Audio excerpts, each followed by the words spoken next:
What's going on, everybody? How you doing? 505 Cigar Review Show. Big D coming at you. Got a great show tonight. I'm super excited for my guest. But before we get started with what we got going on tonight, I hope everybody can hear me. Can everybody hear me? Had some issues last week with the streamer. Just want to make sure everything sounds good. Everything seemed good with the test. So, okay. Good. All right. I just kind of pulled me up on the phone. So last week we had some issues. I think I got those issues resolved. But before we get started tonight, let's pay some bills. Reminder, pinned in the comment section there, I got a link to my link tree in there. It's got my preferred retail shops. It's got my advertisers. It's got my sponsors all in there. If you click on that, it will you can go to any of those websites and you can save some coinage by using the promo codes. Take advantage of the great discounts and deals that my advertisers and sponsors are giving to you, the people out there. Save some coinage and treat yourself. Also, support them because they help continue to put the show and content on that I bring to you guys every week. So I would, I'd appreciate it. Hey, even if you're only going to buy one thing, but, take a look. Take a look at my preferred retail sites. Go pick yourself up some great sticks. You're looking for a brand new accessory cutter. I got you covered there as well. So take advantage of that. All right, good. Glad to hear. Sounding good. All right, thank you there, Mr. Eduardo. I appreciate that. My guest tonight, he's not only my friend, but he's one of the coolest guys in the industry. He is a genius. He's a man who has over 500 recognized and registered blends, operates multiple factories in the DR and Africa, has two brands you may have heard of, BAMF and ROCF, does a lot of work with veterans and veterans causes. He just has this knack for putting together weird combinations of tobacco. You go to his website, you're going to go broke because you're going to want to try everything because you've never heard of such absurdity of mixing these types of tobaccos together, but it creates something so beautiful. Man, I can't tell you. I was going to make it a point to go through everything on his website. I made it about 20 deep, and then I just keep reordering the same stuff over and over again. So, I failed on that one. He's also a veteran of the Spanish Army. So, when he talks about doing a lot of work for the men and women of the militaries around the world, he truly means it because he also lived that life.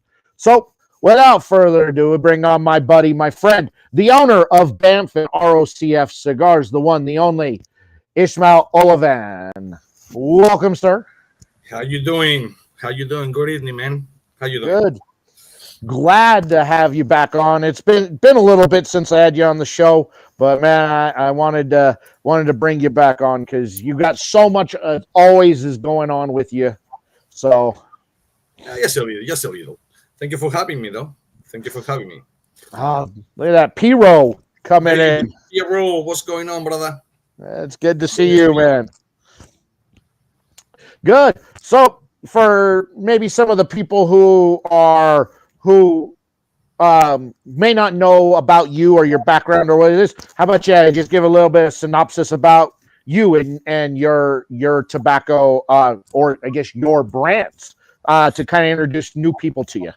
Okay, so my name is Ismael Olivan. I was born and raised in Spain. Moved to the country, to the USA in 1999. My accent still sucks after 24 years. Nothing I can do about it. But so I do multiple things. But this is tobacco tobacco page per se. So we started to produce cigars for many people years and years ago, over 20 years, doing blends for different people. But we never did our brand. We did our brand the first time. It was BAMF. Baras Motherfucking Cigars, or Baras Motherfucking, however you want to call it, in 2015. And 2016, we picked up the first factory. 2017, the second one. 2019, the third one, and then during the pandemic, we pick up a sister company. It's not my a factory, but we just interchange things, we help each other and all of that, which is our sister company in Zimbabwe. And the brands are BAMF and ROCF. ROCF actually is the Rodriguez-Olivan, my last name's Rodriguez-Olivan Cigars Factory, which they are, like I say, in Tamboril, Dominican Republic. And the brands from that is K9, Don Olivan Cigars, BAMF, and yes, as of today, another 92 brands that we make cigars for. Wow. That's it. That is impressive. I'm smoking a cigar before I smoke the cigar. So don't worry, guys. You have to support another people, okay?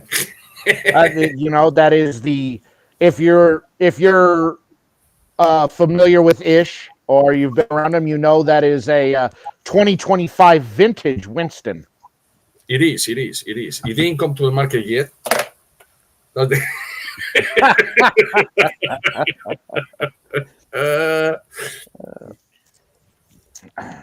Yes, sir. So when did you decide? I think I could do this for a living and take off and run with it. Well, actually, never occurred to me to do that. But really, everything started in 2016 when one guy theoretically owns a factory that he didn't own the factory. And he told me, I can do cigars for you. And back then, I have a partner, not in the sole property owner, but it was a clean sheriff, a very good friend of mine. And he's a former Marine for 8 years, and his SWAT team over here in Palm Beach County Sheriff Office. And, in his routes or whatever, what's up, Smokey Bias, what's up, Joe? So we decided why we didn't do our own cigar or whatever. And we came with the same thing, BAMF right in there, a name. The only thing that I say BAMF and he say Paras motherfucking cigars, which it was just coincidence. It could be, I don't know. I would smoke cigars every time, in his patrols or whatever at night because he was doing nights. And we decided to start our own brand. I was already doing blends for many other people, but never my own cigar or our own cigar. So we started to do it mostly as a hobby. And the first year we came in December, and the sales, they were like high, very high. And we said, well, this is not hobby no more, So let's keep going and going and going and going. And 8 years later, here we are with the brands. So that's how we start. You're a guy who has over 500 recognized and registered blends out there that you own. Yeah. How is it to keep track of really putting together all those blends into something that's delicious? That in reality, if you go to your website and you look at it, you're like, well, first off, that combination of tobacco shouldn't work. So, I mean, but you find a way to harmonize it all. I mean, is it a difficult process, or are you just one of these savants that it comes naturally that, it'll work, trust me? I don't think it's difficult, to be honest. Yes, don't get me wrong, okay? You're going to see many companies telling you that to come with a blend, it can be 2, 3, 4, 5 years to come with a new blend, okay? Mostly the big guys or whatever will tell you that. In reality, to come with a blend, actually it takes 5 minutes to come with a blend. The problem is to have those tobaccos on stock. You can come with a blend whatever you want. It's like all of a sudden, you imagine that you forgot to do groceries or you were sick or whatever. You go to your refrigerator and you have 2 eggs, a cup of rice for the Chinese delivery 2 days ago, and you have whatever. And you say, fucking hell, what am I going to do? You put everything together, make it work. And you say, well, it's not that bad. I thought it was going to taste like crap, but man, I put a couple of eggs with rice, pasta, a little sausage. I put everything together, put garlic, put onions, I put this. Boom. That's how the blends are. A blender. It's just easy. A blender is almost like a chef. There's no way in hell that a chef in culinary school or culinary restaurants or whatever, they are gonna go ahead and because have no one ingredient, they are not gonna prepare a meal. They will make that meal even better because they have to come with a little think about it. We'll go with this, with this, with that, and it's instant. You just go and do it. Now, yes, it takes years. If you have no the tobacco, it does. It just happened that we had the tobacco. So I never blend with tobacco that I cannot get. That would be a mistake. Mm-hmm. Or, yeah, limited edition, $100, whatever. I don't like to do that. I like to do big rounds. And it's not that complicated, really, if you have the ingredients. If you have the ingredients. I get you. I get you. No, I think, I just find it unique because I've tried so many different and unique combinations of tobacco from you that I'm like, this shouldn't work. It shouldn't work. And this thing, it's delicious. I don't know how he made that. I don't know how he made it go. But your mind just I think your mind over the last few years, getting to know you, works so much differently when it comes to tobacco that it's just like, no, it'll work because we're not going to use the whole leaf. We're only going to use part of the leaf. We're not going to use. We're gonna increase this because it's gonna. It's you turn that science into fun because it's a science. But to me, when you are in the cigar industry, if you don't have fun, don't come into the cigar industry. And if you want to make money, do not come to the cigar industry neither. You will make money 5, 10, 15, 20 years later. Okay, maybe you make money, or in the first rounds and you think that you got because you just sold $20,000 and you pocket $15,000 per se. Well, that happens the first 2-3 rounds because your family, your friends are going to buy cigars. Other than that, you have to go up there and do, everything that you have to do. So the only way that you can compete, in my opinion, personal opinion, with another people is having something that they don't have or they are scared to produce.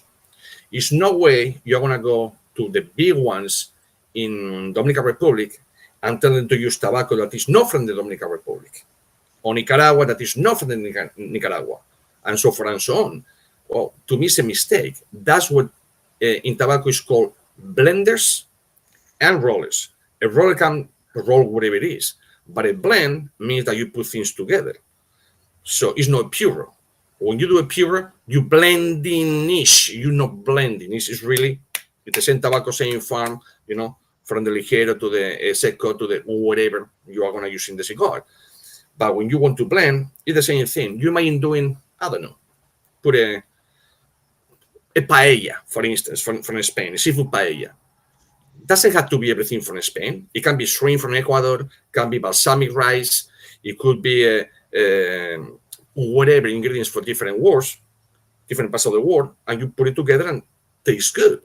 So, it's not, when you're going to eat, you don't just eat one thing. You have, companions, you have this, so that's blending for me. It's change of flavor, no transitions like people call. I don't see it's wrong. In my opinion, it's wrong, but because I'm in a construction business, so transition is where, you transition from tile to carpet and carpet to wood. That's a transition molding.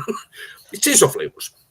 And it's nothing better that every time that you get up in the morning, you have a breakfast that takes not the same thing that the breakfast before or the one for tomorrow. Just put something else, maybe a little more salt, maybe a little more pepper, maybe a little less eggs and more whatever, milk, whatever. So that's how it was, in my opinion, blending cigars.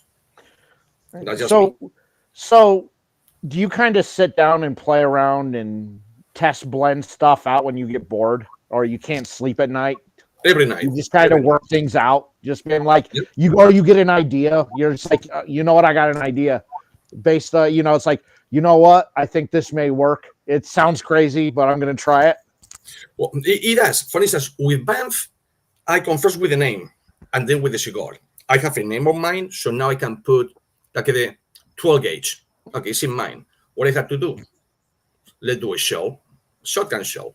So, you put a little, different color wrapper, like a Connecticut in the bottom, blah, blah, blah. 3.5, which is the size, but 54, which is actually is almost the size of the cell. But how you doing, Zach? But Well, but and BAMF is more military for themed military, yes, cigar size, yeah, whereas on the other side, the ROCF is more of your classic yes. traditional line. So You know, in those ones, I do the cigar first, and then I come with the name. But in BAMF, no. BAMF, I come with the name, and then I make a cigar according with the name, because it's easy for me in BAMF, military, police, for responders. Now, in the other cigars, I come with a blend, and then I think about the name. ish blending a cigar is like being good at dancing. Yeah, I'm not. You know what? I think I'm good at dancing. You know, like I have ideas like blend. You know, on blending. It's like, you know, I would you know, it's like I think that this would work, but my ability to actually be able to put it all together, I don't know if my ability would be there. I can tell you I'm thinking this, but whether or not it works, I don't know. I mean, you're the professional out of this, you know, and that's kind of where someone like you comes in. Especially, I take it when people come to you who are wanting to manufacture cigars for themselves or want to come up with and create their own brand. Correct? They have an idea, or you guide them in just making something up for them. I would say it's about 70-30. 70% of the people, they want me to create with some idea they have, and I do the cigar for them, what they have in mind. I do it, they try and say, that's what I'm looking for. So far, only one company take me two tries. Everyone else is first try, boom, boom, because they told me what they want. So it's like, again, put tobacco like you go into a restaurant. You have three choices or four choices. You know, you want a steak. Okay, you want a raw, medium well, or well done. So that's the choices you have. It's the same steak. So the leaf doesn't change. It's the same leaf for tobacco. Now, how you want it? You want a little spicier. You want a little more kick. You want a little soft. You want a little more. It's the same thing. It's play with ingredients. That's what it is. Yes, fun. And the other 30%, they come with the blend. I don't know if they ask to AI or whatever, artificial intelligence or whatever, and they come with this. I say, ain't gonna work. Say, how you know? I say, ain't gonna work. How you know? I say, that's what I do. You know, it's one of how I make my living is with that. Ain't gonna work. But this tobacco, yeah, I do. Okay, I do for them, and they go, well, I told you I ain't gonna work. and they say, but I look online and they say, I don't care, man. I don't teach a father how to make sons. Okay, he already have a son. He knows how to make sons. Okay, don't try it. Just don't try it. It's not gonna work, or it's gonna work. So, but it's like you say, it's the science. So depends what you do, depends what you mix, the quantity. It's like well, you work with Coca-Cola. You can give me right now the whole ingredients. Don't give me the percentage. You have the whole ingredients. You think I can make Coca-Cola? No. I'm using the same ingredients, absolutely same ingredients. But if I don't have the whole recipe 100%, ain't no way. It's no way you're gonna make it. It's no way. So that happened with cigars. You have the leaves. You have everything. Now put the percentage correctly. Sometimes it's percentage, sometimes it's the way of the leaf, sometimes it's which leaf you put first, second, whatever. Everybody put the leaf here in the middle. Well, yeah, it's tradition. You have to put it here in the middle? No. Why? You know, so it's you have to play with everything, man. I don't think that the builders that they build, you know, whatever, high rises or whatever, they never did a little castle of sand, you know, a sand castle on the beach. They play with minds and if we do this, maybe it works, but it's everything changed. You cannot be always traditional. You know, we will be like our grandparents all day long. What's going on, guys? So yeah, no, I get it. So you were one of these brands that really during the pandemic kind of blew up from being a small brand. You're not, again, not a pandemic brand, around far before the pandemic, but your brand took a foothold during the pandemic when people were out searching for for new, different, and unique things to smoke because people had time on their hands. Were you surprised a lot by the amount of growth that you saw in 2020, 2021? I was surprised on my sales because it was 500% increase from night to the next day. So tonight to tomorrow, it was 500% increase. But I was more surprised of people asking me to make cigars for them. That surprised me more. I said, well, so people are not working, but they have a little money or whatever. They have to invest.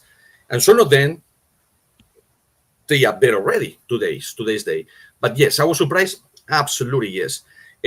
I see it coming.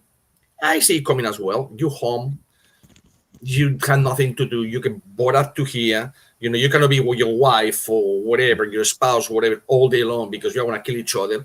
So you go to the patio. What are you going to do? Oh, people are smoking cigars. Let me smoke a cigar. Oh, I have this one. Let me try another one. And it's when BAMF came with, no BAMF. They went to BAMF and ROCF and they say, oh, Irish tobacco. Transylvanian tobacco. African tobacco. And that's when it took off. Actually, it's true, yes. I saw a lot of increase during the pandemic. So, do you think a lot of that was just people out searching, or you're very active on social media? You were one of the first out there that, as a brand, that was extremely active. Do you think that also played a big part in a lot of your growth? Was that you were putting yourself out there, your brand out there? You were putting on rolling seminars on Instagram Live. You were going on people's lives, talking, giving an education. So you kind of built your own audience out of that as well. Yeah, I've been since before the pandemic. Just when Facebook started, we were the first ones having a page just dedicated for cigars, and to today's day, still under 100 people. It was just selected people. They smoking every day. They know the cigars. They know everything. You know, it's no joke around, whatever, you just sit or with them, smoke a cigar or whatever. So I was very involved with that. Then, yes, like you say, I did courses, I did this, I teach people how to do the import cigars, how much in taxes. So I give different seminars for free, all of them. Just because, people are bored, I was bored myself, so let's do something. So people start to know me a little more, to the point that I have many FDA attorneys asking me for advice. I say, guys, I know you're fucking advisor. I don't get paid for this. You're the attorney. What the hell are you calling me for? Well, but you have 517 blends, registered, and nobody do that. I said, well, my fucking problem. When I asked you for advice a year ago, you charged me $750 an hour to talk about it. Now, because I have it registered and you guys couldn't, now you ask me for free. I say, ain't gonna happen. I say, It's $750 an hour. Yeah, that's what I told him. I say $750 an hour. But you're not an attorney. I say, well, but I have 517 registered blends. How many do you have? Or your company has? Or your clients have? Sorry. I utilize my time learning. You have to learn every single day. And but yeah, that helped a lot. And what it helped a lot too is, believe it or not, is going on the road, not flying, just on your car, with the predators behind me, with the rolling table that my computer is right now on top of the rolling table, and go shop to shop to shop, lounge to lounge to lounge, and people can see how it's almost like a mini factory. So we just don't go with 50 cigars already, in a newspaper bundle, and we just put the wrapper. We don't do that. We we blend, bunch, press, and roll in front of everyone. So it's like they can tell, actually, they can say that they've been in a factory, not in the factory. So the same thing that the factory will do is what we do. And that put us a little up there. That's what I like that. I think that, doing that, really that mobile cigar lounge that you're bringing where, you're added touch, like, yeah, here. So what you, hey, what's your poison? What do you like? Okay. So this is our so-and-so. We're just going to roll it for you right here. Boom. I think that's such a, people getting to see the process firsthand is it's fascinating, and I agree. I think that also won you over a lot of people because you're that hands-on that you get at live events from you is not what a lot of brands do. You really kind of took it to the next level. But actually, they don't. No brand so far it will bunch, press, and run in front of you. They will not because it takes time. Granted, maybe we bring 20, 30, 50 cigars already pre-bunch, and when the one that we just make, they on the press, we rolling those ones to see. But nobody do a bar wire live. First, they know how to do it anyways. Or Superman, they have no rights. I have it. Or Punisher live, you know, or the Marines Corps logo. Say, how the fuck this guy doing by hand? Yeah, we have a utensil. We go around and then nobody see that. And people think, oh, maybe it's a laser engraver, maybe it's this, maybe it's that, maybe it's machine roll. No. And when people go and do a roll event, you don't have to choose.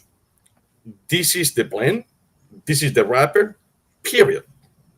When we do it, what you like, Danny? I want medium full. What you want, whatever name and whatever. I want I want a full body. I want a mile. We bunch for them and do it. As a matter of fact, not yet. We have one event that we did that the client or the lounge ordered 100 to 200 cigars for them and paying full price for them, just for them to have it. Can you make me these cigars? Yes, boom. Can I have 200 for me to smoke by myself? Not to sell, not for nothing. In every single event, it happens. Every single event. Because they never had that. Wow. I can have the cigar that I want, that I like. The guy did it in front of me. I smoke and it's good. And I asked him to pay him right now for 100 cigars. He said yes, and I'm going to have it within a couple of days on my house. They were like, wow. So that's what it put us a little ahead of the game, per se.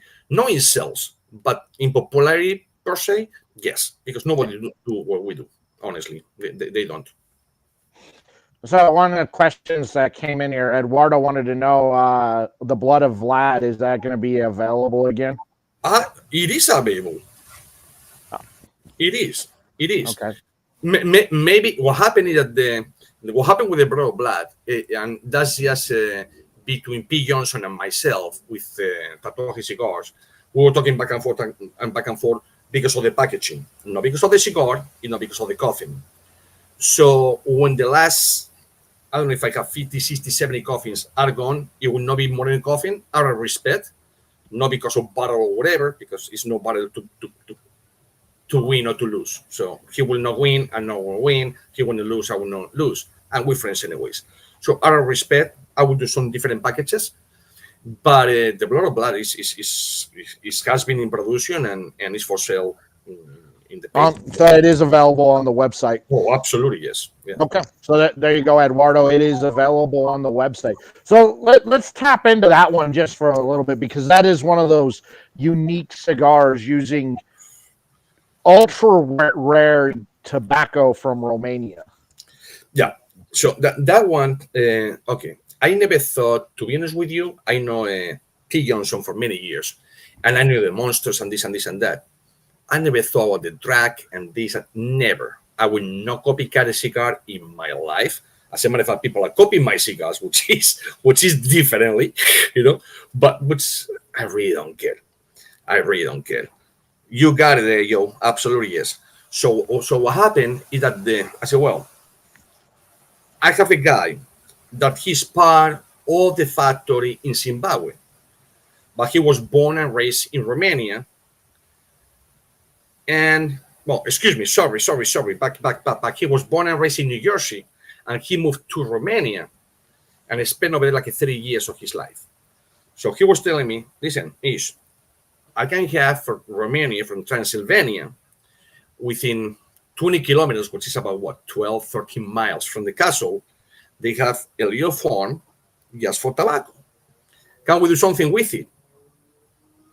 I said, let me go and see. I went, I see, smoke, got it, and we put Transylvania tobacco, Dominican tobacco, Nicaraguan tobacco, and we put broadleaf from Pennsylvania, the wrapper. because it gives you that almost like a camouflage kind of look. It's not even, it's different color in the same wrapper. And that's what I call the blood of blood, because actually it has Transylvanian tobacco that Dracula or Bloody Impaler, it was from that castle, Transylvania. And it's very unique. People can get a little fucked up if they don't know how to smoke it, because you smoke a cigar and you pick up the cigar for. Well, as a matter of fact, we're smoking the same one. The Sun gave all. So yes, the Sun gave it all. One of your blends that came out last year at PCA. Yes. So you say, and by the way, if you notice, I only smoke my own cigars if it's an interview, and most of the times I don't even do that. I never promote my things on live, nothing like that. I just talk with people, or I never talk about my cigars or nothing. You want it, you know me, go to websites. I will not talk about the cigar. But in this one, everyone African, yeah, an African cigar, absolutely, yes, Juster. So what happened with that one? I said, well, Transylvania, Dracula, the real name, Bloody Impaler, the third. Let's call it the bottle of blood. So I made a little coffee, just not thinking nobody had the rice and nothing, whatever. Who knows? It's a box. It's a box. So I did it with red velvet, whatever. Put the cigars, Boss Press, because I'm no fan of the Boss Press, but it came with a name. You coffin. So mostly you Boss Press anyway. So that's what I did like that. But that's how it came, and put just one leaf, not one leaf, it's several leaves, several tobacco Transylvania. But when you put it with the Nicaraguan, with the Dominican, with the Pennsylvania broadleaf, it's an African, it has a little African tobacco as well. It's good. So it's a delicious cigar. And it's the flavor profiling in that is so different and unique that, like, people have asked me to explain it, and I go, I can't. It's one of those cigars I can't explain. I'm like, it's the flavoring in is so different and unique. You have to smoke it for yourself to experience it. But I'll tell you that it is, it is definitely, more on the full strength side, and it is close to a full bodied smoke for me personally. And it will knock you on your ass if you start puffing a bit too fast. That's what I thought to say, and I lost my thought. That's what happened. That you're smoking this one, okay, the one that we're smoking, and you know the profile, you know the leaves. You smoke something similar before or whatever. But in the blood with African and Transylvanian, you never smoked that before. So when people, they want to know the notes, and instead to go puff, relax, a minute puff, no, they go, and then you see the guys going like this, like, okay, I got it. Oh shit! Boom, sit back down. Say, well, I thought you shouldn't smoke that cigar that fast. Yeah, you're one of these guys that will travel the world to find tobacco, rare, unique, unused, traditional rolly tobacco, traditional pipe tobacco. You don't care. You'll find a way to make it work within a blend. And I think that's one reason why I love what you do so much, is that you're a risk taker when it comes to wanting to put out cigars, but you're putting out something that's so good and so different. It stands on its own. Of all the cigars that you've had that I've smoked, no two cigars I've had taste the same, have a similar profile. They're all different. Even ones that have a similar bill, the blending is a similar blend. The way it comes across on the palate is completely different. It's so different. When a lot of brands out there, it's like, yeah, okay, this is similar to this that they've put out, or it's similar to this brand. I've never had anything that remotely they come close ever. Because that's what I love. That's the thing that we do. Like I was saying before, you can use the same ingredients in different quantities, and the result, it will be totally different. I don't give you talking about food, you're talking about a smoothie, you're talking about ice cream, you're talking about whatever in life. You have ingredients, but it depends how much you put, how many grams or percentage or whatever you put of it is going to be different. And that's what I say, yeah, ligero always in the middle. Then you have the seco. Then you have suave. Some people don't call suave, call different names. Blah blah blah blah. Because they're playing like a 7 plants, seven leaves. It's not just the typical 3 that people think. And why to put it over there? If I change the ligero and I put it in the outside instead to put it in the inside, because the cigar burns from the inside out. Now I puff in something that is smooth, but at the end of puffing and I retrohale is coming that the outer of the cigar and the ligero is right there. And now it kick you like, what the hell just happened? Well, because you shoot things. It's how it works. It's how it works. It's no secret, really. So what's been the furthest place you've gone to pick up tobacco that you may use in a blend? Ethiopia. All right. And the quality fantastic. The similar to the quality of a lot of the other tobacco coming out of Africa, or better. So it's probably a little better. What happened with Africa? People don't understand that. Okay, tobacco. That's how it works. You plant tobacco today. Used to be 9 months. Now it's 6 months. So it used to be just one harvest a year. Now, if you smart enough and the weather help you a little, you have 2 harvests a year. Okay, every 6 months you can have a harvest. Okay, so you harvest and then you put corn or you put this or you put whatever. Or do 2 harvests back to back, then let that rest or plant something else and do another harvest. Later on, plant and harvest. In Africa, it's so big and it's never nothing planted over there. It's so fertile that like joking around, and everyone over here should be over 21 years old anyways, but Africa soil, you can fucking get cough and babies start to pop up. That's fertile it is. Honestly, it's super fertile. I don't care what you put. You can put an orange tree, plum, potato, whatever you want. It's so fertile. So they plant over here, they harvest, they forget about this land, and they go to the next one. And to the next one, the next one, the next one, the next one. So maybe take 40 years until they come back to the one that they start with.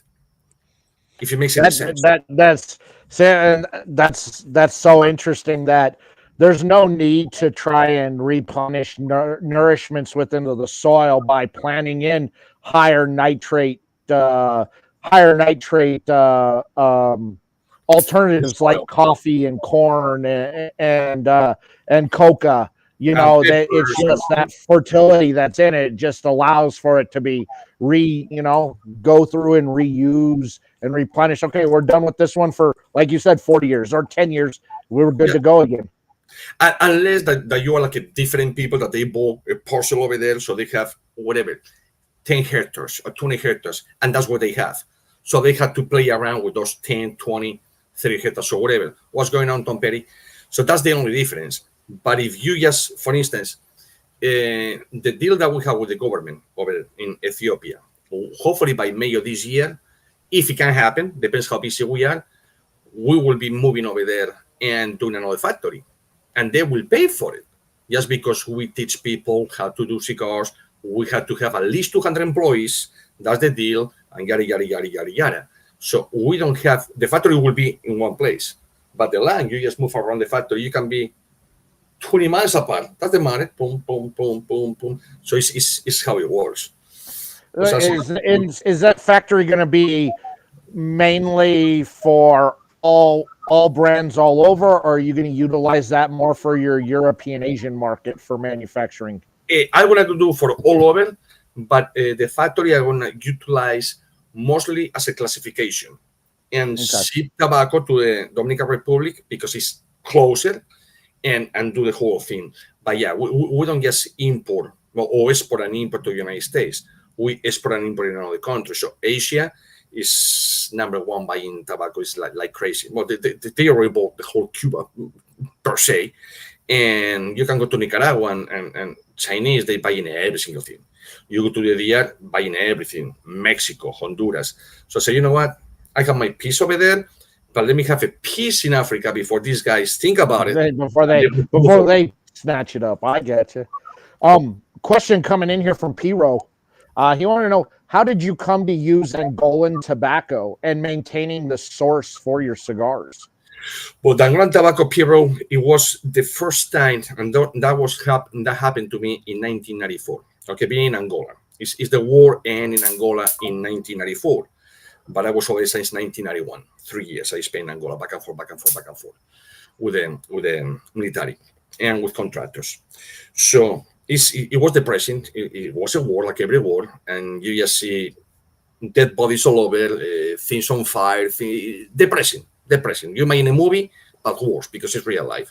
And the only thing that I was working on the smell, I said, okay, what's that? And I start to follow and it's this old guy over there from Angola that he has probably about like this patio, a 20 by 12, something like that, with plants, and he has something dry already, and he was just roll his own cigar and another cigar. And when I tried that cigar that the guy rolled for me, it was not wrapped at all. It was just the binder and the filler, the filler and the binder. They told me, "Oh man, you're enjoying it?" I say, "It's delicious." And I said back then, I say, Africa is going to be the next Cuba. Well, Africa surpassed Cuba years ago, but it's not well known. It's like everything else, It's everybody goes to the traditional. Used to be Cuba. Cuba now, in the rest of the world, the United States is still number one to some point, but African is going to kill the market in the cigars for sure.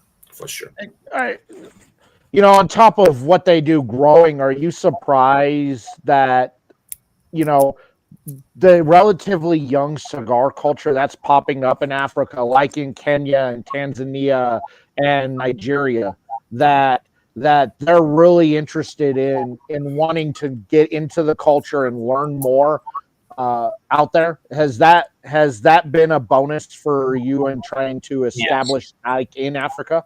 Yes. What happened is that the culture was always there, but it was from grandpa's parents, things like that. People in the 20s, even in the 30s, they say, "Oh, that was, kind of like they thought it was kind of like a religion for something because they get together and smoke cigars or whatever, blah, blah, blah, blah." It was not culture like we have over here in the States, going to the lounge or do this over here and smoke, You were in Wisconsin or here in Florida and we're smoking a cigar together, like we right here. So they don't have that. And now that internet, you go to all those countries that before they didn't have internet or whatever, unless that you were rich. Now they see these people. Well, I cannot believe that for one video I did in Facebook, I went for like 15,000 followers to freaking 40-something thousand followers, and it's Tanzania, Nigeria, Al-Busabak, Iraq, all over Africa. And I said, what the hell? These people start to smoke now because I said, well, it's not that expensive if you think about it. They have the product over there. They are going to buy like the $5 cigar over here. They can have it over there for $1 because it's over there. So they are not going to go to a Cohiba or to a names. I don't want to say names. I say Cohiba because it's from Cuba. So it's no way can, misrepresent or whatever. But yeah, it's growing a lot. In the most of the 20s, late 20s, 30s, everyone started to smoke a lot. I was shocked when I was in Tanzania, the going into a couple of the lounges and having live rollers in the lounges. They're a completely laid back but fun atmosphere that reminded me of how our lounges used to be, kind of like in the late 90s and early 2000s. That's kind of where kind of how I saw their setup, where it was nice, it was beautiful, smaller humidors, more intimate setting, and then just having rollers just off in a corner, walking in and doing beautiful, nice, fresh rolls for you, so you can smoke while you're browsing the humidor. It was amazing. It was such a great experience, and the tobacco was fantastic. I mean, like you said, the taste is completely different having this Tanzanian Puro. But you've been in Tanzania, you go over there, and one thing that probably you were like, what they do it? and correct me if I'm wrong, because that's what they do. If you want to eat something, you will be people having a drink or whatever, eating, smoking, put it back, eating, have, smoke. So over here in the United States, we are not to that no level. We surpass in level on cigars, but they mix everything: conversation, what they eating, what they drinking, and we smoking all at once, and that's fucking amazing. It's like a being in your house. It's like a being in your house with more people. So it's a big difference. Yeah, fantastic out there. One of your, for some people who are watching there, one of your more unique cigars out there, the Breakfast of Champions, the MRE, as it is known there, the cigar that is infused with bacon grease. Yes, sir. And the bacon grease, as a matter of fact, it comes from Ryan Miller. He made the bacon. Well, I have it before him. I have it. And it was an okay cigar. I'm not going to lie. It was okay. But when he sent me, I don't know if it was for my birthday, he sent me a 7, 9, 10 pounds slab like this big. And my bacon is just... So my bacon is like this. It goes to the pan like this, and it comes out of the pan like this. I just scare the bacon. That's it. Like I don't do that. That's it. But I caught it because it was cured already. So I caught it and I started to eat it. I said, holy shit. So I have my hands full of grease. I said, hey, let me pick up one of the Gavillero, the Cowboys, and I went like this. And I smoke it. Oh, I say, oh, we need more. So now we use the grease from that bacon. And it's because it has that maple. Brown sugar maple. And yeah. And it tastes totally different. In my opinion, way better. Way better. Yeah, we we got to test that first round that you came up with after you put that into manufacturing, and it was phenomenal. It was so phenomenal. Like I couldn't decide what I liked better, which was the way the cigar tasted or the aromatics off of the cigar. I mean, it's like, this tastes so good, but I don't want this. I want to just sniff it and smoke at the same time. The smell is out of this world, because actually, and people don't believe me when I say, it's like if somebody's cooking bacon or even a barbecue. You can have the barbecue right there, and you're smoking the cigar, and people were thinking, they will look to the barbecue thinking that you're cooking. No, you're not cooking. It's the smell comes from the cigar. They say, get the fuck out of here. Yes, the cigar. it's something, Do you take that bacon grease with you to the DR, or do you do that infusion there in the States? No, I send the bacon over there, and they do it over there. And like, this is nothing in between. Plus, then customs give you tons of problems. So I just declare like food, and I send to my factory for my guys, and that's it. And we do it over there. They get to eat bacon and make cigars with it. Oh, the funny thing, about 2 years back, before doing it with Ryan, the guys told me, man, this is fucking delicious, but we are going to have tons of cholesterol. Can you do one with salmon or something so we don't have to eat this much bacon? I say, no, I'm not doing fishy tobacco. I'm sorry, but no. And my cousin, yeah, I don't think I would smoke a fish infused cigar. Bacon, yes, but fish, I got to draw the line somewhere on that. Yeah, that was then making a joke, and then my cousin, he was visiting over here, and he told me, cousin, I said, yeah, what's up, Borja? And he told me, I have an idea. Just buy bread, and if they just add to here or bacon, just buy bread, make sandwiches, and sell the sandwiches. Motherfuckers did. They're cooking the bacon, boom, boom, use the grass, utilize the grass for the cigars, and they sell the sandwiches. I said, what the fuck? So, all Dominican Republic, all Tamboril, it has the bacon. Every single one of them. And they love it. And they go to the factory. Hey, guys, you making more sandwiches? No, man, that's what we know, sandwich factory, man. That's for you guys. We have to see cars. When it's time. But it was funny. One of the guys told me, hey, some salmon or lasagna. I said, what the fuck are you talking about? Yeah, man, because my cholesterol is going high. how much bacon. Obviously, you speak at the grease and then you eat the bacon, and they would have to hear, of bacon. So that was a joke. Last year, you had the Mafioso drop, Some Gave All, and the Shadow Warriors charity cigar were your three big drops that you had. What do you have planned out coming up for this year? This year is coming around the world, which is 17 countries in one cigar.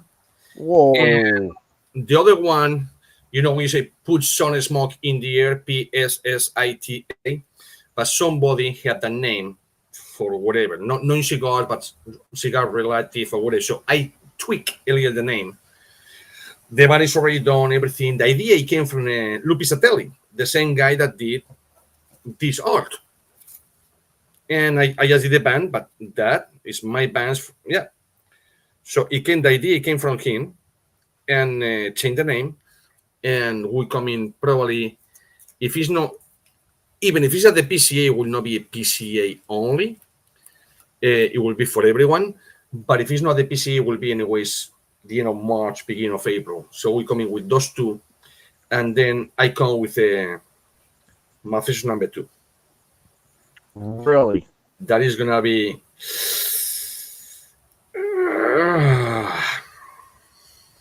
yeah. Now, is this utilizing different Italian tobacco from the first Mafioso? Snap. And this time, instead to do a Cubra wrapper, we bought a wrapper from, Italy is one of the number one producers in quantity, producers in the whole world of tobacco. People don't know that, but it is. But they cannot do a wrapper to save their lives. Now, it's because how they fermented and do all of that things.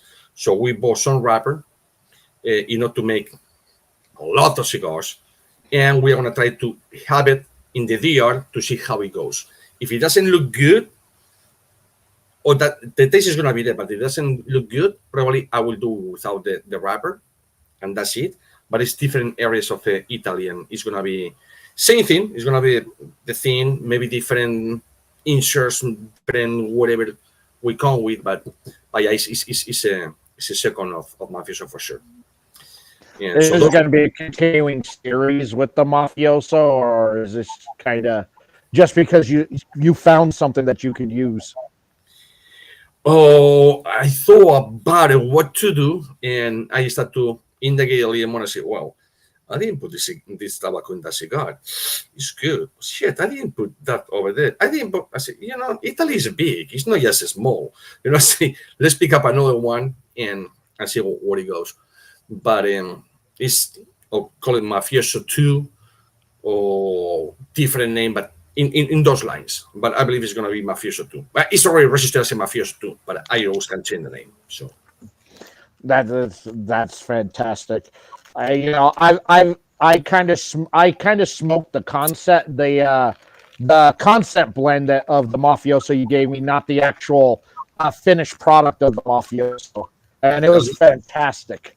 When you gave it to me, you go, the finished product's going to be different, and it's going to be more perfecto than how it is now. But you're not going to get much difference off of the taste. And I was like, man, it was good.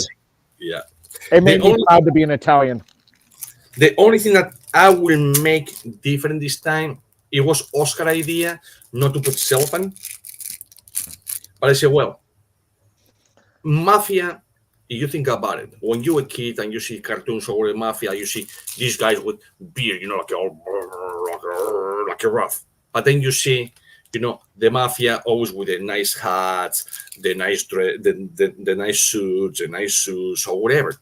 So that was kind of like that. Now I want to do the rough part of it. It's going to be, the taste is going to be different, Italian as well. It's going to be a little stronger cigar. Same bowling pin design, because it has to follow something. But it's going to, the flavor is going to be totally different. It's still 100% Italian. This one is not 100% Italian, 100% Italian, but the wrapper is Cubra, it's a Havana from Brazil. But this one is going to be 100% Italian. and I already tried it, and it's, you know, that I never give notes because my palate is different than yours or whatever, so I don't want to give subliminal messages to people.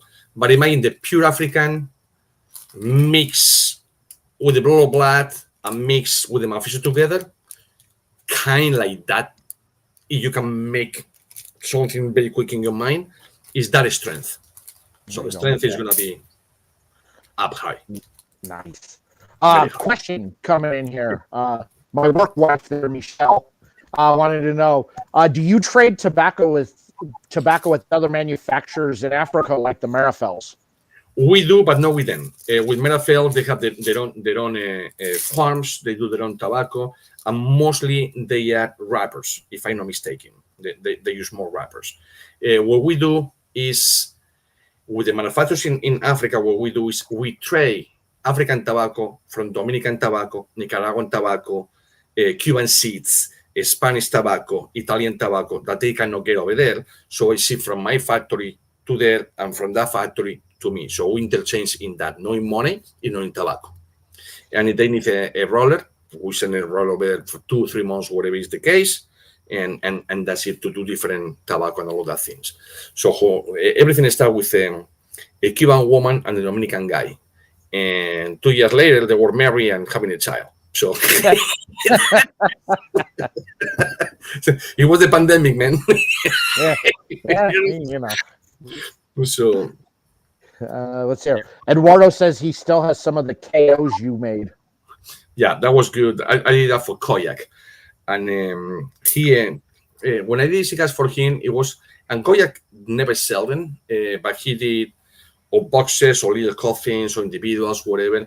So yeah, that cigar, it became, even though I'm against to say that cigars get better with the time, some do, depends. It's different conversation, like the wine.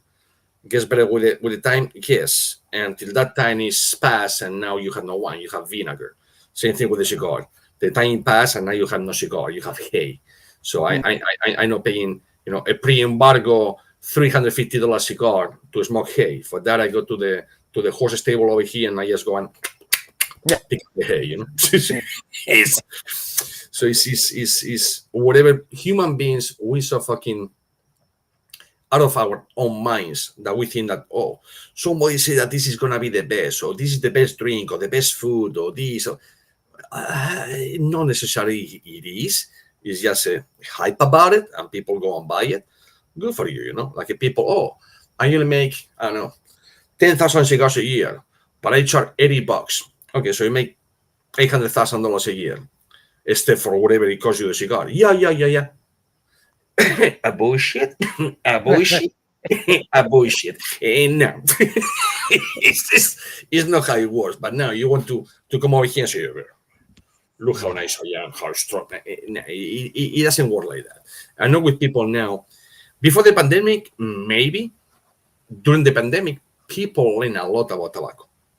Tons of reading, tons of lives, tons of check out with, you know, another friends or whatever, to hang up with another people online, even if it was not in person, and people learn a lot. So you cannot bullshit people as much as people would bullshitting, you know, 5-6 years back. No, for sure. Yeah, more people have been called out on that, but that's a great lead into my next question, because you do a lot of work education wise. You work with the Sisters of the Leaf global movement. You do educational series. You put on rolling clinics and classes in Florida, or travel to do such out there. So, you know, you have a hand in a lot of, I think, especially, well, I could say in the group that we all kind of know and hang out with, you have a big influence on a lot of people's learning skills and ability, because you've taught a lot of people a lot. Well, it's one thing that, okay, most people, it will keep the secret to the tongue. It will, oh, no. Well, put it this way. It's my wife and I, we have no kids. I have one kid for the previous marriage. That kid, ain't gonna do tobacco at all whatsoever. So why are you gonna pass this to people that they like tobacco, or people? Oh, how you do this? Or hold on. Don't look at me. I really don't look at me. Just fucking teach people, man. It's the only way for people to understand tobacco or anything in this world is teach fucking people how to do it. And then they will come, like a martial arts. You start when you are like a little cricket. Hello. And then you became better than your master. Or you think that you come better than him. That maybe not. But you think and you teach more people. That's how the cigar should be. If you know how to do things, just spread the fucking knowledge. It's not called love. It's not called nothing. Spread the fucking knowledge. It's love at the same time. But people say, spread the love. Why? What about don't give me so much love, give me some knowledge so I can, like a little sponge and pick up from this guy, and do different things or whatever. But people will not tell you that. And if they tell you that, is, oh, you own your blend? You want to talk with me? $2,500. You want me to do a round for you, 10 cigars? $5,000. You want the blend? $10,000. Come on. Why? Well, guess why? I don't do that. And that's what some people try to take advantage of me. Now they find out that they fucked. But I will still doing the same thing, How did you get linked up with the Sisters of the Leaf movement? Well, I know Lefty and Anastasia for a long time. And remember, they're from Greek. I'm from Spain. And my cigars, BAMF is in Greek, as a matter of fact. So it's not many cigars that we know the new word in Greek. Probably none, to be honest with you. So it's hard to be over there. So we did a cigar. And then what happened is that the University of Tobacco, they can give you some titles, like tobacconist. They cannot give you a master tobacconist. You have to go to actually spend 100 hours to have your master tobacconist license in a factory. So I was choose one of the factories. And the Sister of the Leaf choose me as a factory. So if somebody wants the master tobacconist, they have to go through this guy over here. So, and I can sign it that they pass the 100 hours and do all of that thing. So that's my pleasure, Perol. My pleasure. But yeah, it's many things. It's so many simple things in tobacco that people they will not tell you nothing. Now, that's now me being you the interviewer. Me a question for you. You think that people don't give information because they don't want to, or because really they do not? Brand owners, factory owners. You can own a factory and don't know nothing about tobacco. You can own a dealer and don't have a driver license. If you know where I'm going, you can own a restaurant and you know how to cook. So that's what I think. I give to everyone what I know. I give them for free. Boom, for free. I don't charge for classes, nothing like that. April 11th, we are going to do in the Pie Show Tobacco in Chicago. We have 5,000 square feet with people going over there signing up for a class. And it's a pie tobacco, and we are going to roll cigars and teach them how to do the pie tobacco. Because pie tobacco comes from the same tobacco. It's no different tobacco. Cigarette tobacco, pie tobacco is how you fermentate, how you cure, how you do. It's the same plant. It's no different plant. People think, oh, this one is for Winston. This one is for Lucky Strike. This is for Camels. And this one is for just cigars. Hey, no, that doesn't work like that. So I believe, or my question to you was, you think that people don't get information because they don't want to or because they don't know? I think it's a combination of both. I've asked a lot of questions. We have Johnny. I'm sure you would, as you're sitting in your truck in LA traffic. I think it's a combination of both, because I think it also is, I think, how they respond to that question, where I get hit up daily by brands who want me to feature them or want to come on, and I ask basic questions to weed out phonies out there. And it's like, oh, well, I can't talk about that. I'm like, look, I'm not asking you for the secret sauce.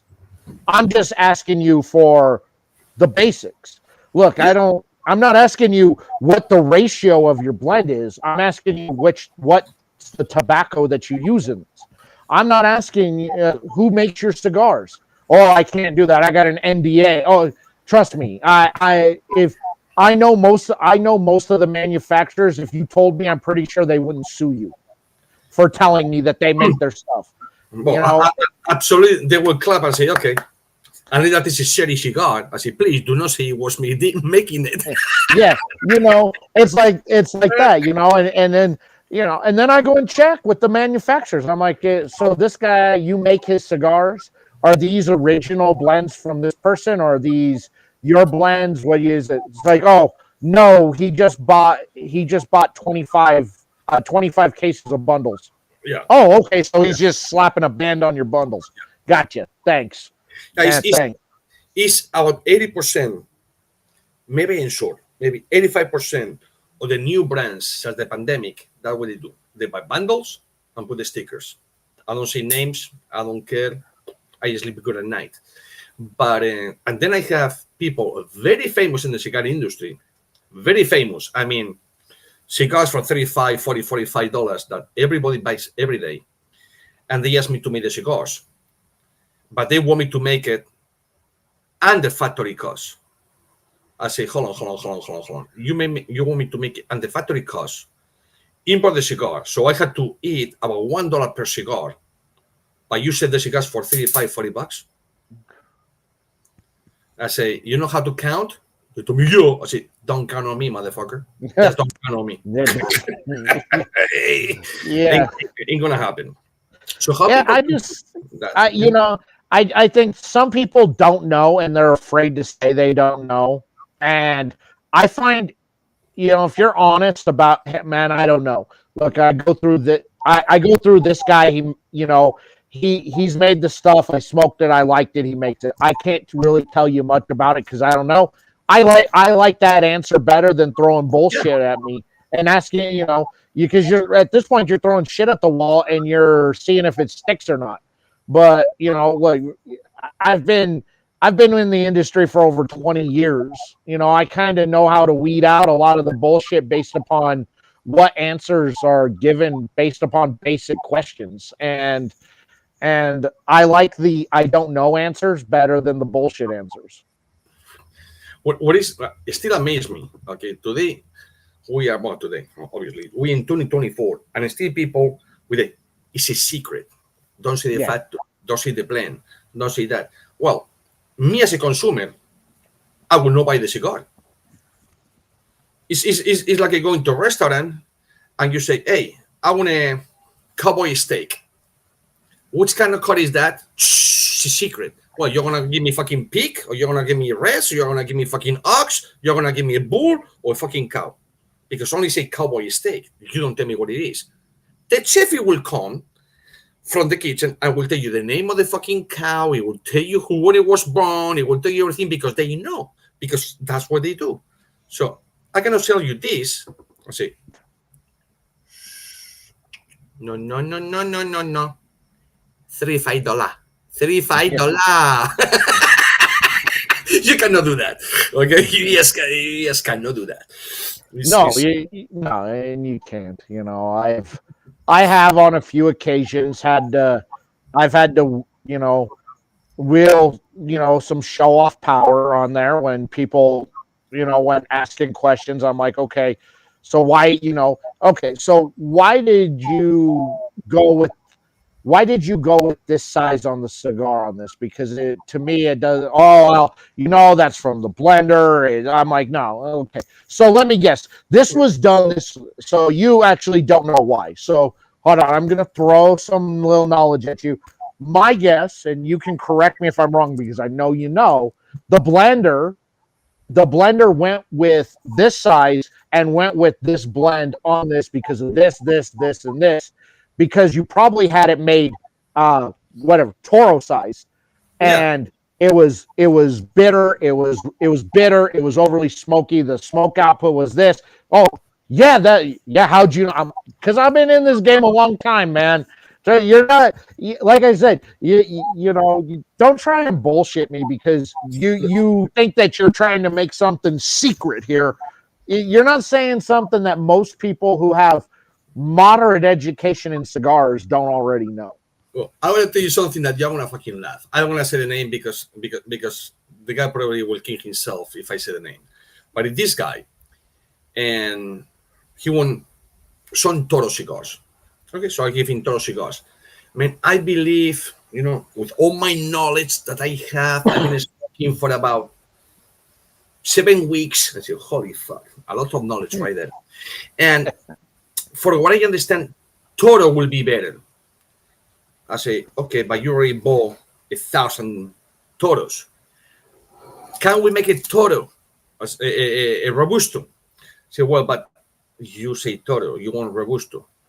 Yeah, you switch this. I say, hold on a second. I say, let me do one for you. Pick out the Toro. Now it's a Robusto. Give to the guy. That's the blend I was looking for. You motherfucker, I just cut 1 inch of the fucking cigar. That tells me that you had no fucking clue what the fuck you're talking about. Just because somebody told you a Robusto instead to be a Toro. I just went in the back, and that was in a live event. And I cut it from Toro to Robusto. Same blend. Now he love it. What's up, Todd? So it's funny. Yeah, it's just, you know, yeah. I mean, as a brand, look, you know, you as a manufacturer there, you kind of got to go with what the people want. But, you know, I think that knowing you're going to give them as much information as possible to try and make the best decision possible. But when you get stupidity like that, you know, I don't think there was anything you were going to do that would have made him agree with you off the start. No, it's only one company. They and this very good friend of mine, and he came to see me in a J&B cigar club in Jersey, in Brick. And I said, are you sure? His name is Tommy, okay? I said, are you sure, Tommy, that you want this cigar? Yeah, I say, please do not say I made the cigar. So he told me why. I say, you want mint, nuts, chocolate, Baileys, by the strength of this, I said, like, what the fuck what you want? Well, if that doesn't work, instead of mint, can you put some pistachio? I said, what the fuck you get? What is this, ice cream? That's what I asked him. I said, you know it's gonna melt, right? He told me, what do you mean? I said, it's an ice cream, it's gonna melt. You cannot light it. It's gonna... And he's the only one that I was like, who the fuck told you that? You were on drugs or you were drunk that day or what the fuck? And at the end, we make a cigar that it was fucking awesome. But this is the most knowledge. Thank you so much, Justin. I thought I was talking about me. Oh.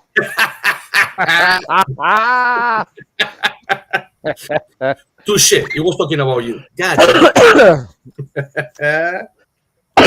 Now you're a person who doesn't hold back, especially when you've been fucked over and lied to.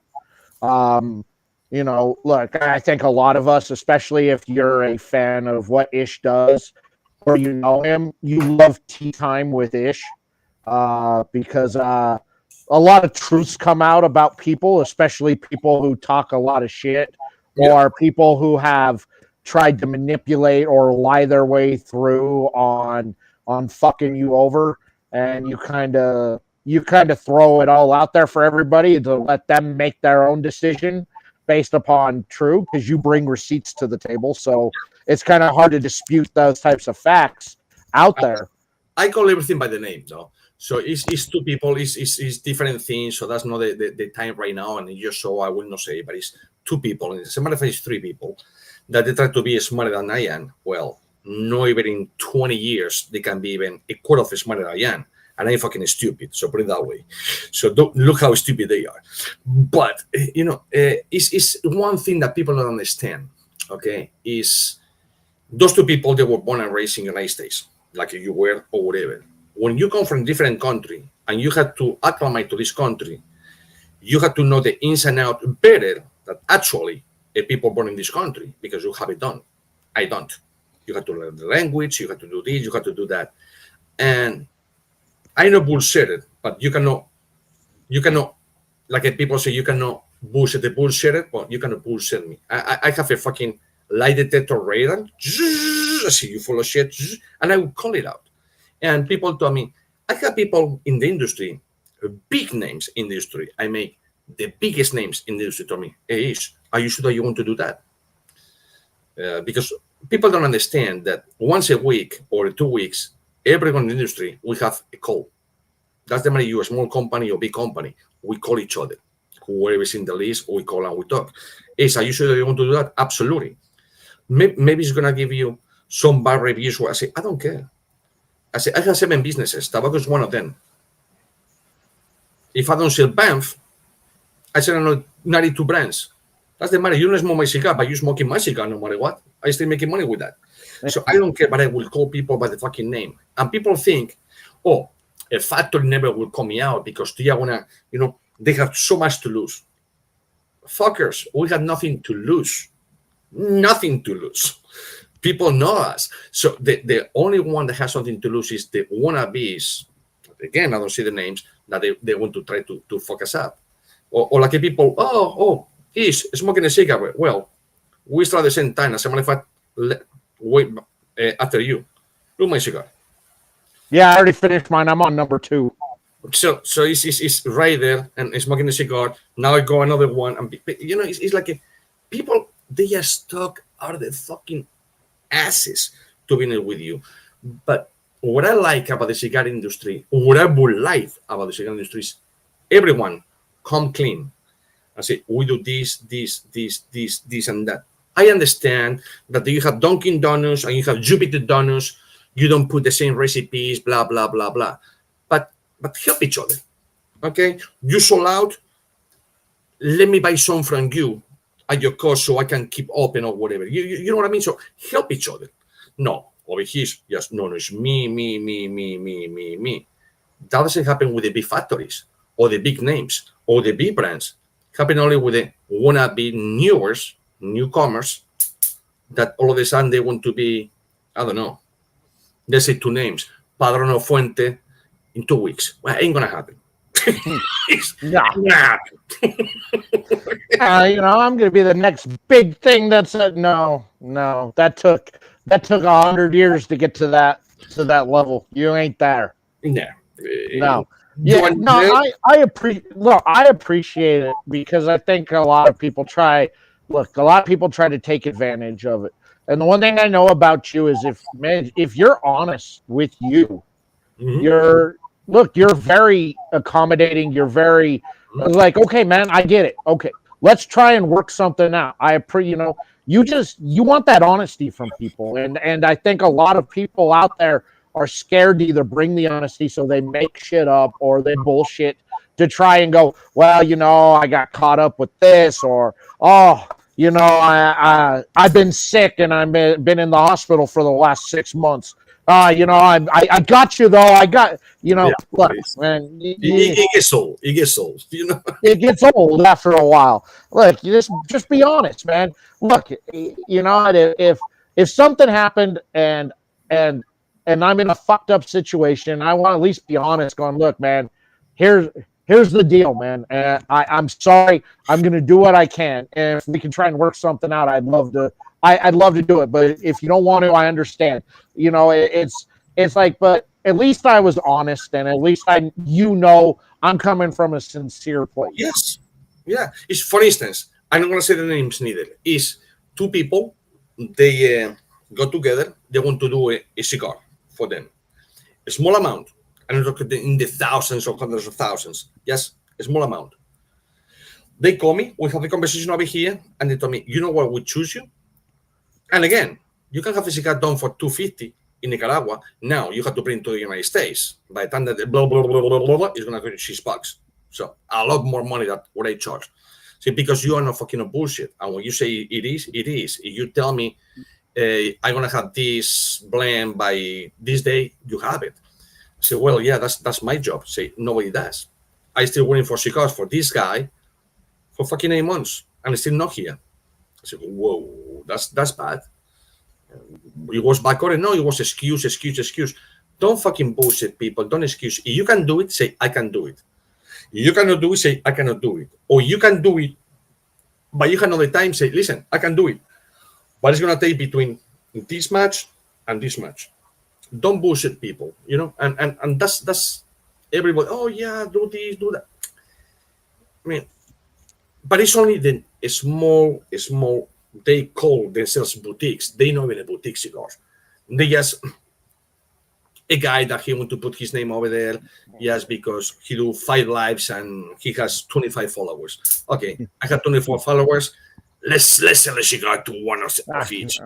It doesn't look good. Look, I can say this on a personal level. You're one of the most genuine people I have ever met, and anything that I've ever needed or wanted or questions that I've had, you have always made time to answer those for me.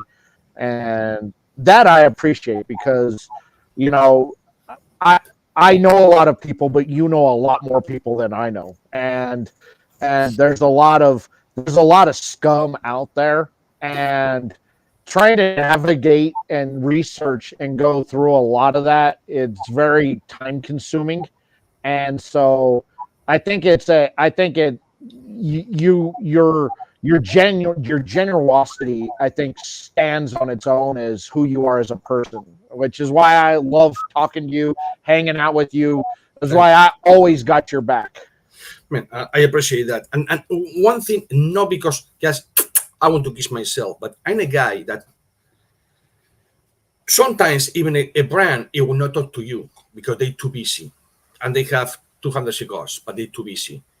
I don't care if you call me at 3 o'clock in the morning, 6 o'clock, 3 o'clock in the afternoon, 7 o'clock, I will always pick up my phone. If I don't pick up my phone, it's because the battery died, or I work in the fucking attic, or I doing something, and I have on my phone. But I was call back within minutes.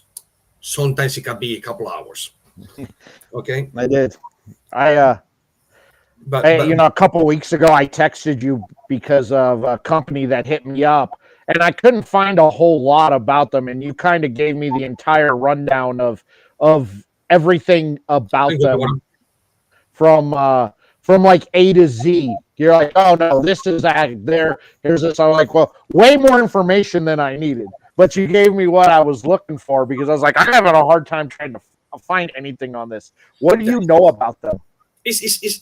And you did, and that happened 2 weeks ago, or two and a half weeks ago. But what happened is that I don't know if people get scared to talk the truth, which you shouldn't be scared to talk the truth whatsoever, or what. I don't know what the deal is with people and always secret, and do this and do that. You know, it's what you have to be so secret about things. It's fucking easy, you know. For instance, how many times you asked me a question that I couldn't answer? Tell me one time.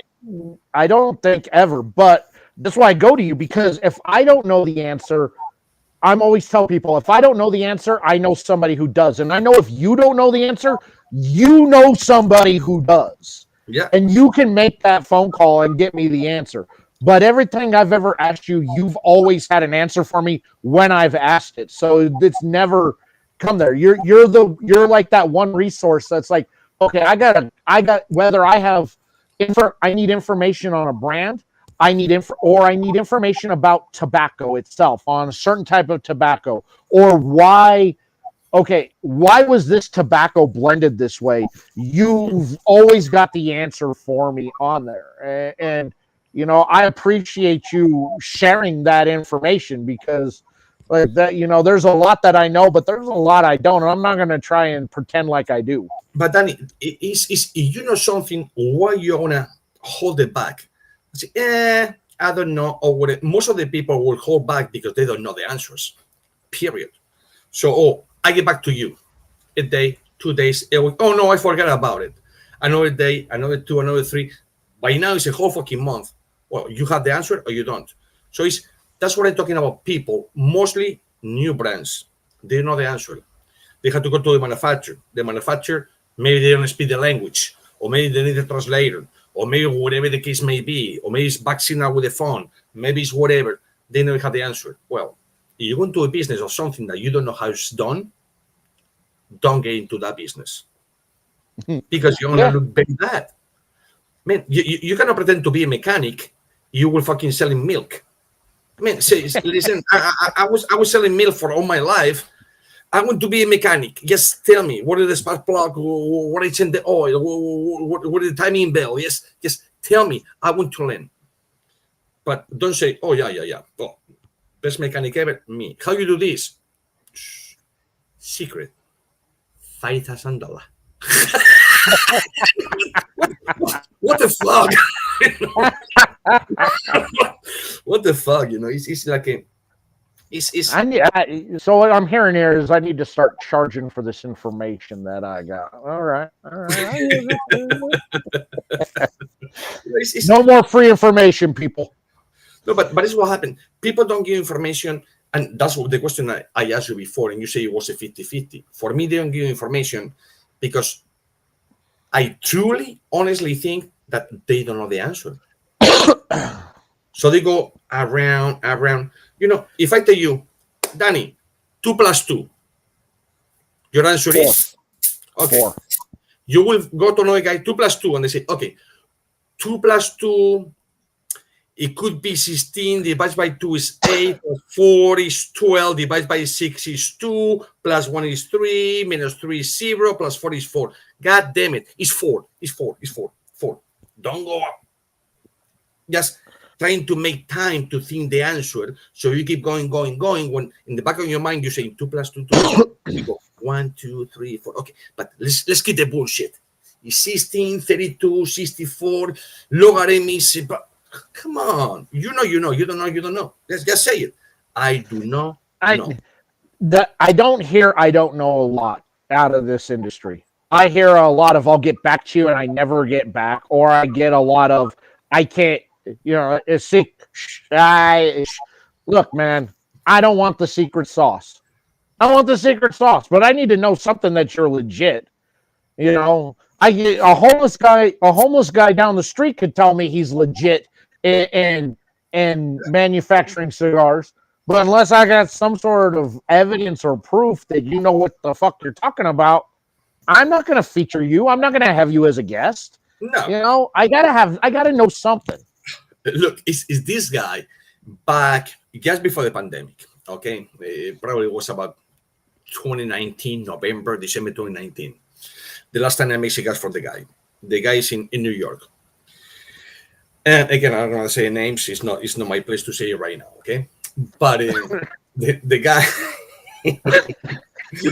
the guy was out of his fucking ass, and that I could even smell his fucking farts on the phone. I say, what the fuck are you talking about? You know, like, what you did? I want this cigar, but with this, but man, the last bundle that you sent me, because he didn't have the money to pay, is not the same that the one before. I said, well, it just happened that it's the same bundle, but I told you that I cannot fit all the bundles in one box, so I send you one bundle differently. Same fucking bundle. Just because I see one bundle different in different package, because I didn't have enough, or it was too big of the box or too small. So I did one, and then a little package with another bundle. He didn't want to pay because I made those cigars in 2 days. Because it was 2 days different, I made it and it tastes different. I said, what the fuck you know about tobacco? Well, it's the same fucking bundle. Turn around and he's going to tell you, and it was bundle 19 of 22. So he has the 20, the 21, 22, and the 18, all the way to 1 instead of 19. And this is over there for the factory, put a stamp, and he will like, he disappear. I say, how stupid can you be, man? How stupid can you fucking be, man? If somebody asks me, you know this? No. It happened every day. My wife saw something in TV. Hey, you know that I don't know. Fucking penguins, they go like this because no, I didn't know. What am I gonna say? Yes. Oh yeah, they do this because blah blah. No, I don't know. Just explain to me why this. Okay, thank you for letting me know. I absorb the information, put it in my brain. So if somebody asks me later on why the penguins do this, now I know the answer because my wife was seeing the commentary and she told me why. But tobacco is the same thing. You don't know. Say, I don't know. But then, oh, can I be in your show? Oh, let me see. And you have 40 questions. And for the 40 questions, they don't know 44. That's difficult, eh? So it's -4. They don't know the answers. What the fuck? It's really...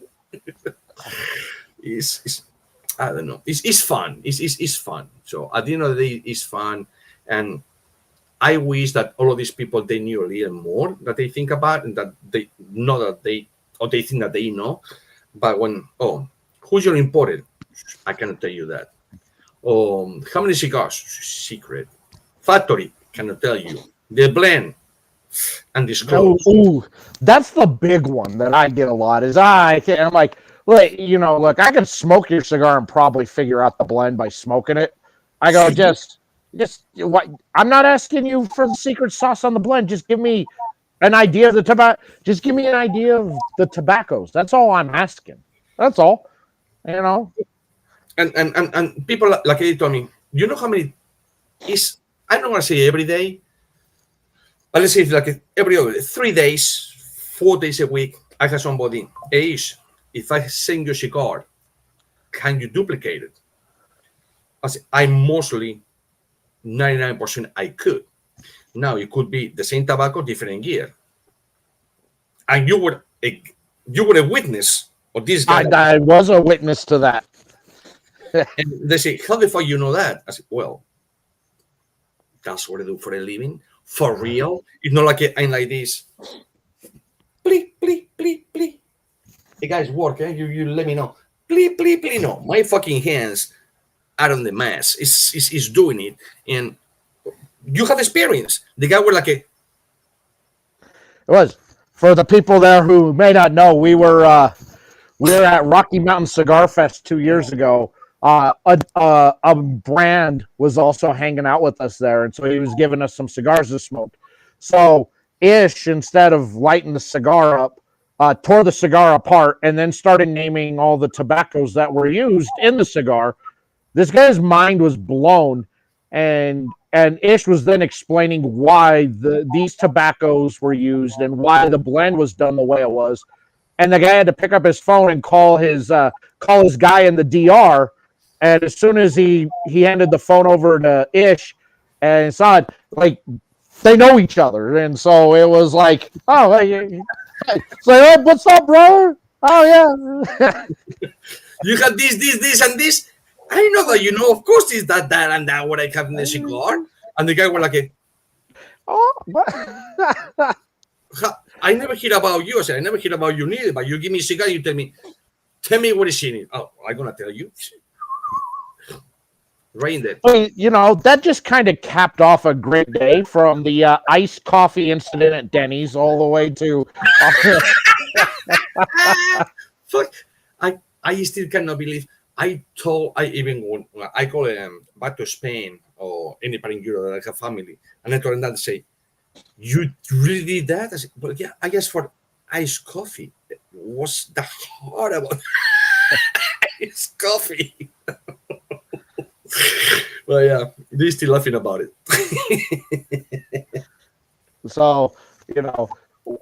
So Jack, it wasn't that he didn't know. He didn't have his book that had the total blend breakdown on it. He knew the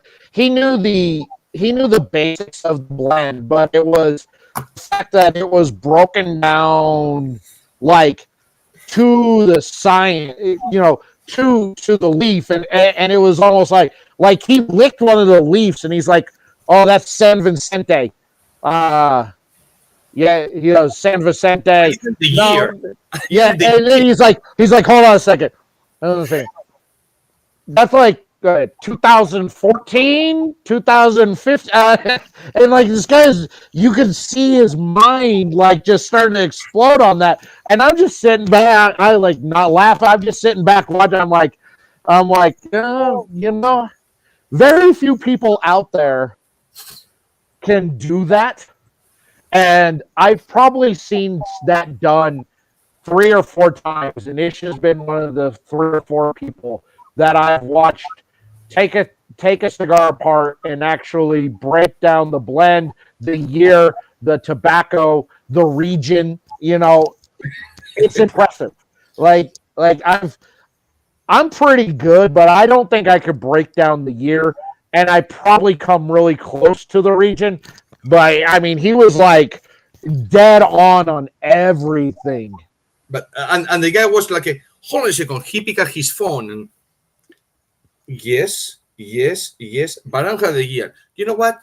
I'm gonna prove you wrong. Let's see. Hello.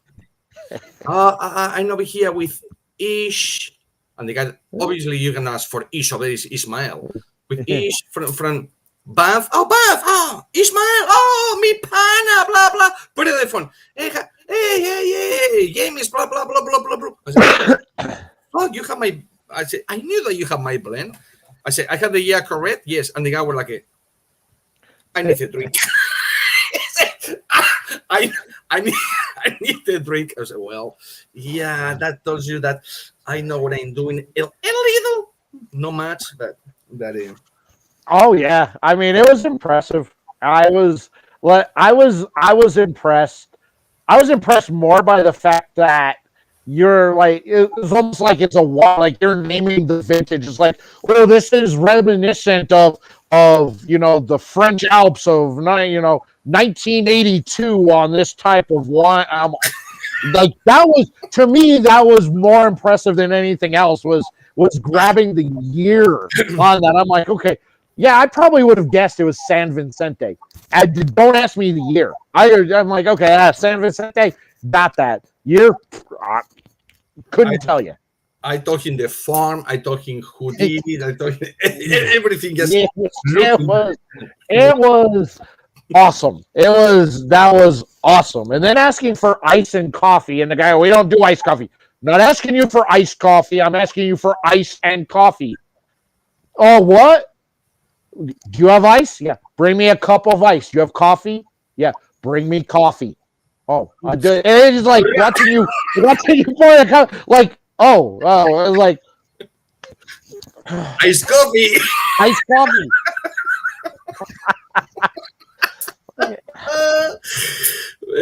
Sometimes people overthink things. You shouldn't overthink anything in your life. If you overthink, I suffer of stress, obviously, because it's 7 businesses. So I have stress. Yes, this can be very good over here, and that over there in the side is a little whatever. Not because of me, maybe client, maybe one of my workers. So I'm always preoccupied about that. But cigars for me is, like I say, it started as a hobby, almost like a meditation thing. It became a business that probably I will cook everything else just to do tobacco.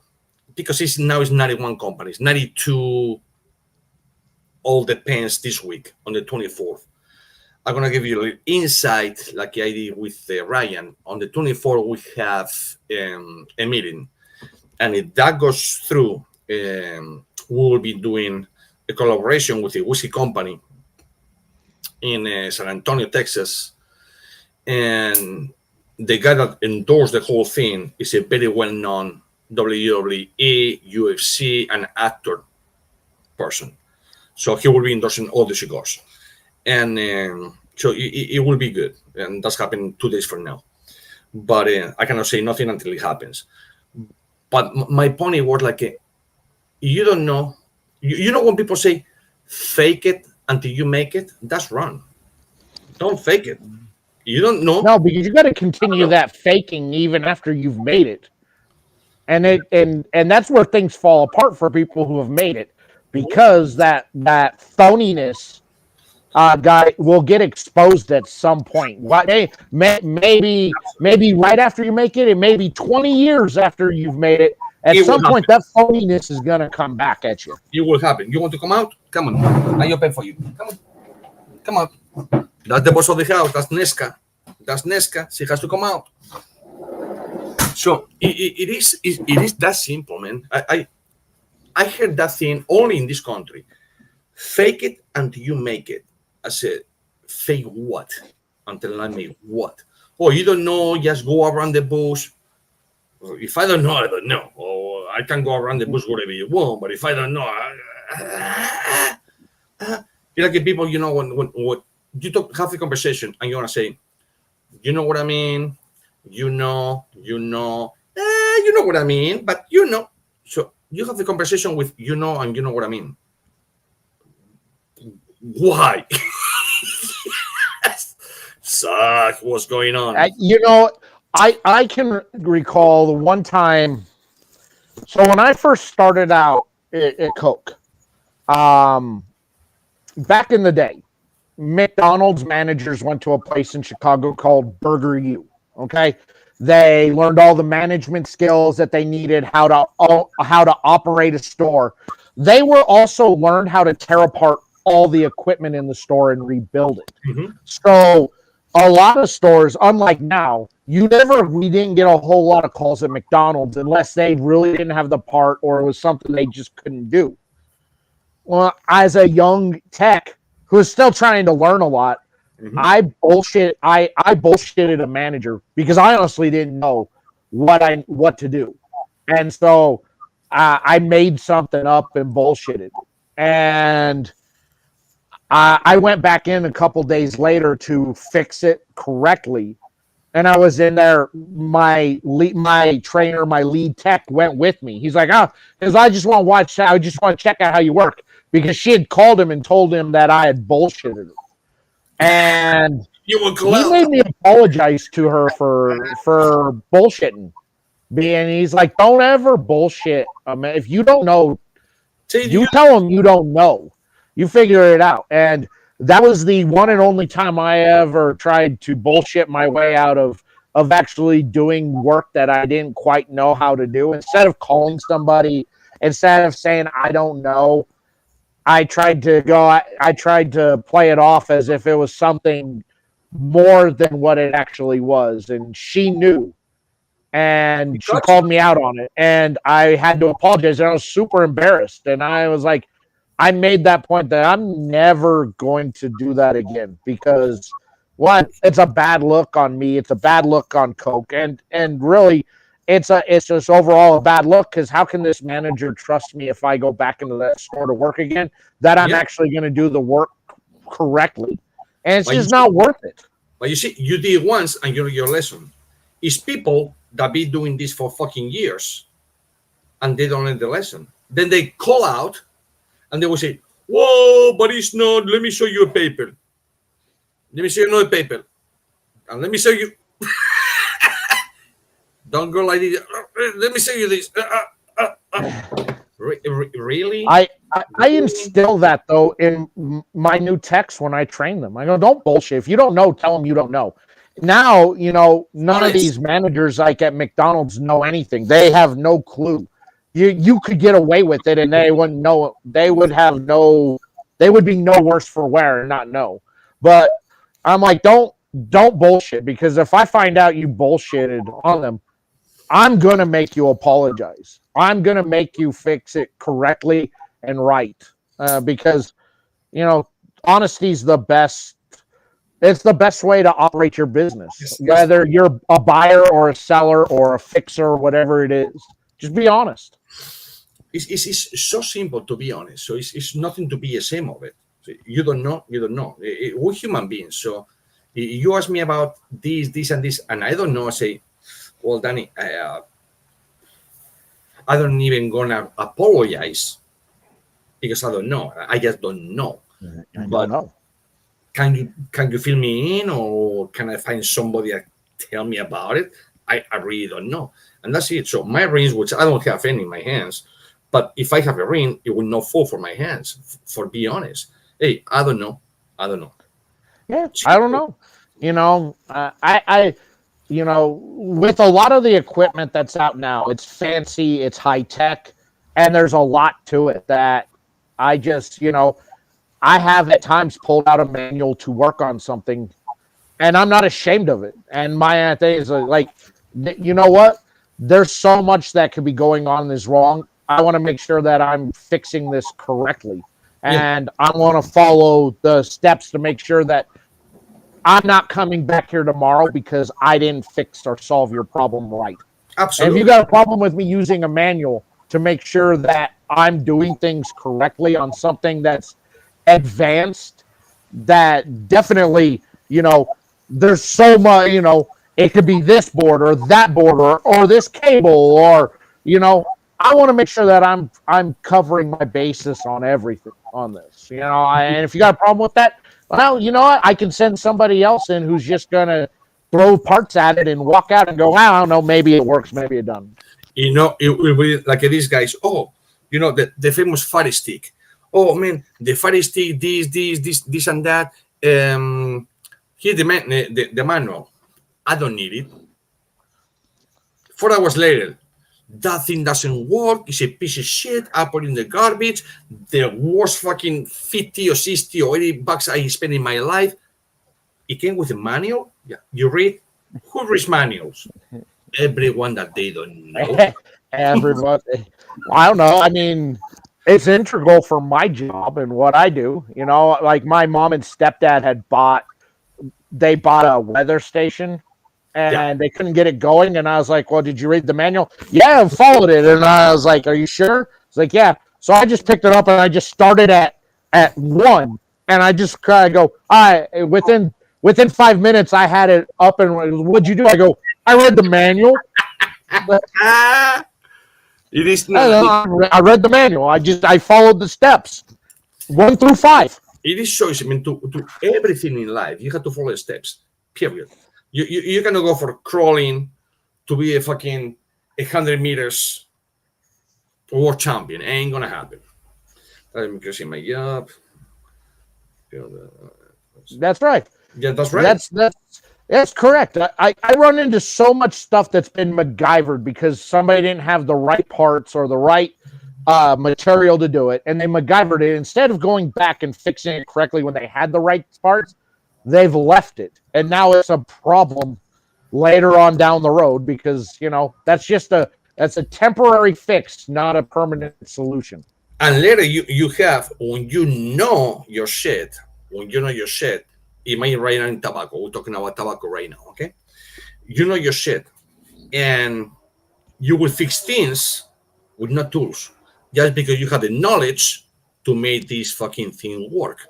That whole way you have to play, you must to have it work. It has to work. It has to be out. It has to be smokable. It has to do this. Make it work. Oh, but we don't have enough glue. Well, you have enough glue. No, because you don't see over there the glue that is this big. You still have glue over there, like a glue like this, just like this. Yeah, okay. This it can glue about 200 cigars. Oh, but it's over here. I need. Keep going. Don't panic. Just keep going. But no, it's people always have to bitch about it. Not bitching. If somebody bitch about it, it's because they don't know much. But when the people panic for no reason, that would I go like, what the fuck? Where is the camera? Where is the camera? It must be a fucking you panicking because you have no enough glue. You have 2 hours to go. You want to make 100 cigars. This is for 200 cigars, and you panicking because nobody make the glue for you that you're supposed to be making yourself. It's so I don't know anymore, man. I don't know. It's simple. You know. You don't. And what people most amaze me in the whole, not just cigars and everything, people hate to ask for help because they think that if they ask for help, they dummies. No, dummy is the person that they don't know and they will not ask for help. You're an intelligent man or woman and you don't know, you ask for help. That means that you have a fucking brain saying, I don't know how to do it. I want to make it. Let's ask for help to this person or that person. There's nothing wrong with that. It's nothing wrong with that. But now people will not. Again, they will fake it until they made it. And 99% of the people that they fake it, they will never make it. They will never make it. That's exactly right.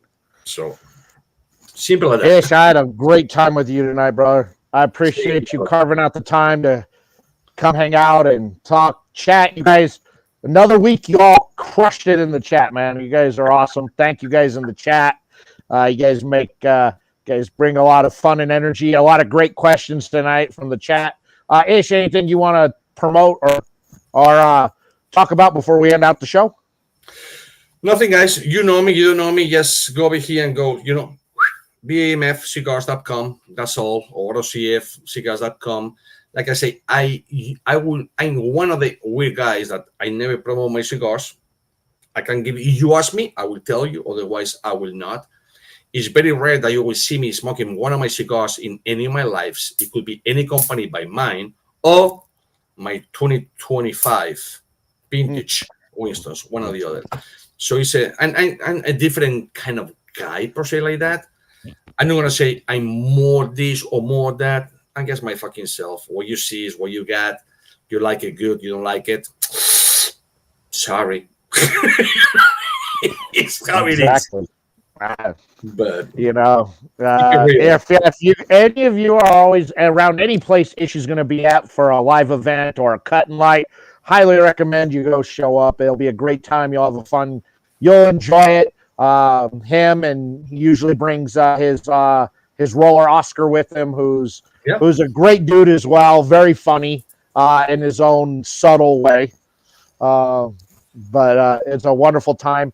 If you're not following Ish or you want more about the company, down in the description on Facebook and YouTube, I got links to everything Ish and BAMF down there. You can click on that and it'll take you all the way over to everything him. You can buy direct off the website. So if you're looking for something, it's going to be on one of the two websites.